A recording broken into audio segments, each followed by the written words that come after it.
Salut à tous, ravi de vous retrouver.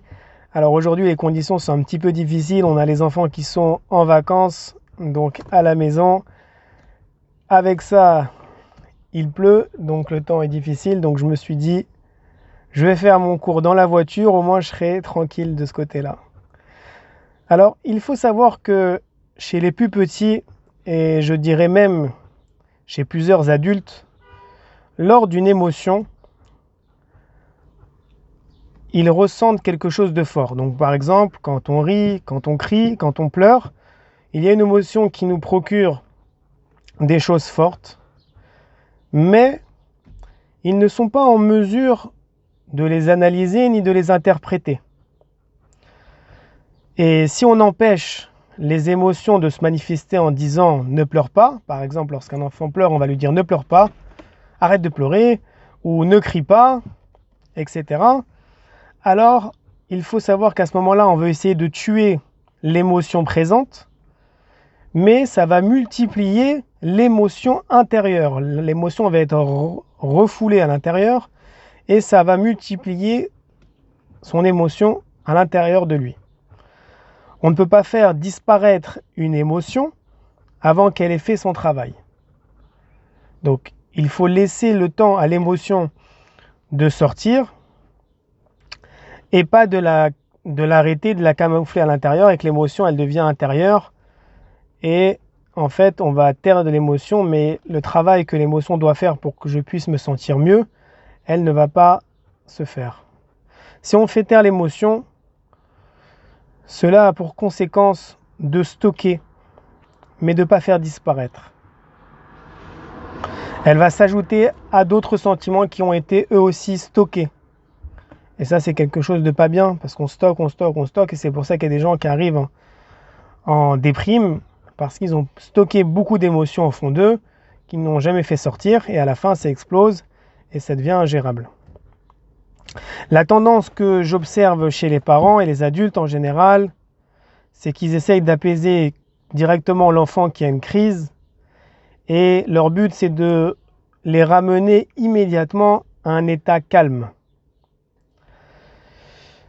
De faire en sorte qu'ils vont se taire, par exemple, que l'expression s'arrête, donc ne pleure pas, comme on a dit, ne crie pas, et arriver à que l'enfant puisse directement se calmer et revenir à un état stable. Ça, il faut savoir que c'est une attitude mauvaise parce que à cause de ça, justement, on refoule l'émotion et l'émotion n'a pas été arrangée, n'a pas été traitée, mais elle a été refoulée intérieurement et ça va, comme on a dit, s'installer avec plusieurs sentiments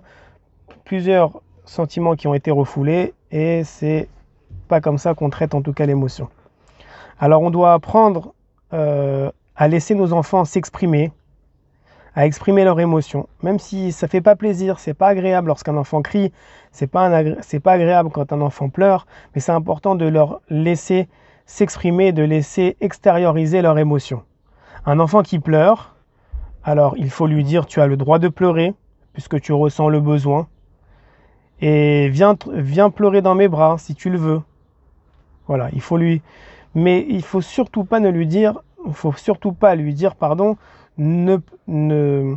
pourquoi tu pleures, pourquoi tu es comme ça, parce que justement l'enfant n'a pas réussi à exprimer son besoin. Il a besoin de pleurer pour exprimer son besoin. Donc il n'est pas prêt, il n'est pas apte à pouvoir expliquer pourquoi justement il ressent cette chose-là. Donc il ne faut pas lui poser cette question, mais justement déjà lui demander pourquoi. Est-ce qu'il a le droit de pleurer, que s'il veut, je peux le prendre dans les bras, peut-être que ça lui fera du bien. Et après lui dire comment tu te sens, qu'est-ce que tu ressens dans ton corps, est-ce que ça te fait mal au ventre, est-ce que ça te pique aux yeux, est-ce que tu te sens pas très bien. Une fois que l'enfant va commencer à traduire, lui dire oui j'ai mal là, oui ça m'embête, etc. Alors là on pourra commencer à lui dire qu'est-ce qu'on pourrait faire pour que ça passe. Est-ce que tu veux qu'on sorte un petit peu? Est-ce que je peux te prendre dans les bras? Est-ce que ça te fera du bien? Etc. Jusqu'à temps que l'enfant trouve une certaine sécurité, trouve un certain côté rassurant et pouvoir calmer son émotion. Une fois qu'il a calmé son émotion, petit à petit, on le laisse pleurer, on le prend dans les bras, il commence à se calmer. Une fois qu'il a laissé son émotion, alors là, pourquoi pas, plus tard, peut-être pas dans ce même contexte, mais plus tard dans la journée, revenir vers lui, lui dire, voilà, tu sais, ça m'a fait de la peine que tu pleures, mais qu'est-ce qui t'a gêné? Peut-être qu'on peut essayer d'arranger, peut-être qu'on peut essayer de trouver d'autres solutions pour la prochaine fois, etc. Alors, il n'est pas question, bien sûr, de dire oui à ce qu'on avait refusé, ça c'est clair, mais on peut faire de la lumière sur ce qui est négociable. Lui dire, bon, c'est vrai que je t'ai interdit ça, parce que voilà, et tu peux lui expliquer, mais si tu veux, on peut peut-être faire quand même ça, on peut faire quand même peut-être ça, et à force de lui trouver justement une lumière sur ce qui est négociable, alors l'enfant va comprendre et voudra peut-être avancer dans ce côté-là. Malgré tout, il faut bien sûr lui montrer qu'on compatit à son émotion, et pour lui montrer que ça ne nous plaît pas qu'il soit dans cette situation, et que malgré qu'on a dit peut-être un non, mais ça ne nous plaît pas de cette situation, et que c'est pour son bien, etc. Voilà, une fois qu'il est calmé, une fois que l'émotion est passée, alors là je peux commencer à lui parler, lui expliquer, lui apprendre, lui faire avancer sur ce sujet, et qu'on puisse en discuter. Mais ne faites surtout pas ça au moment de l'émotion. Au moment de l'émotion, je le laisse pleurer un petit peu, je laisse exprimer son mécontentement.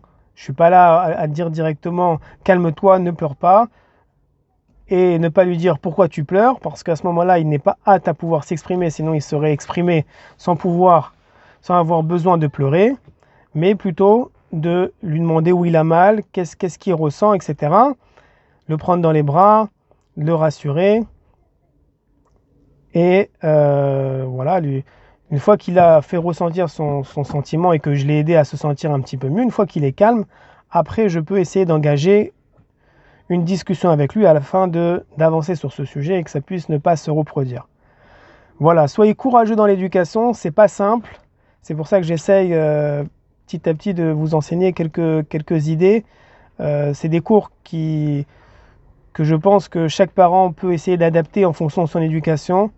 Donc il faut que chacun réfléchisse sur ces domaines-là et pouvoir avancer dans le chinour des enfants, de pouvoir leur apporter tout le bien-être qu'ils ont besoin pour être des enfants équilibrés et qu'on puisse toujours leur transmettre la Torah, les Yirat Shamayim et la Avat Hashem, Be'ezrat Hashem.